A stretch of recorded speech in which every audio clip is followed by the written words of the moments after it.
Sinoptiķi ziņo par nokrišņu mēneša normas pārsniegšanu, tomēr iedzīvotāji ar apkuras pieslēgšanu vēl nesteidzas. Katru dienu 3 līdz 4 iesniegumi. Tā situācija šobrīd raksturo Ogres pilsētas daudzdzīvokļu māju apsaimniekotājs pašvaldības aģentūra Melnkalne. Siltums nodrošināts aptuveni 10 mājās un lielākajā daļā iestāžu. Un līdzīgi kā citviet, tiek risinātas pirmās ar apkuras sezonas saistītās problēmas. Māja pieslēdz atgriež, teiksim, siltuma mezglāt to siltuma ventilu, un tad jau mēdz būt tas gaiss, viņi jau nevar tur tā stāvēt un gaidīt. Pēc kāda laika tad jau cilvēki jūt, kur kādā stāvdā nav aizgājis gaiss, tad viņi zvana, jā, tad jau brauc un atgaiso. Mēs sākam slēgt klāt pašreiz, it kā problēmu nav. Vēl tur tādas nelielas tās degļu pārbaudītas, vai ne? Ir skola, dome. Bērndās ir nedaudz palaists ciltniņš, bet pagaidām vēl cilvēki neprasa.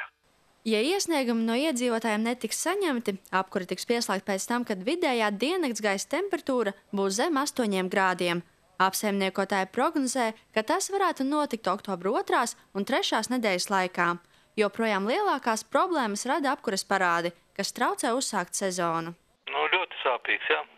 Tāpēc jau arī kavējās tas apkuras, mēs nevaram pieslēgt un vienoties ar Latvenergo, lai apkure tiktu padota. Apkures parādi tā ir liela problēma un, protams, tajās laikās, kur būs liela parādi, tiks pieslēgti paši pēdējie un tikai pašā augstākajā laikā un visticamāk ar šīm mājām tiks atslēgta karstā ūdens padeve. Aizvadītajos gados sakārtojot vietējo siltuma saimniecību, pašvaldības ir centušās kompensēt dabasgāzes sadārdzināšanos, tomēr bez īpašiem rezultātiem. Iespējams, situāciju uzlabos māju iedzīvotāju iniciatīva, startējot Eiropas Savienības līdzfinansētos siltināšanas projektos. Lai gan šobrīd konkursantu skaits nav mērāms desmitos, nenoliedzami tā tiks dota priekšzīme arī citiem māju īpašniekiem. Dats Tribotska, Zanda Treško, Ogres televīzija.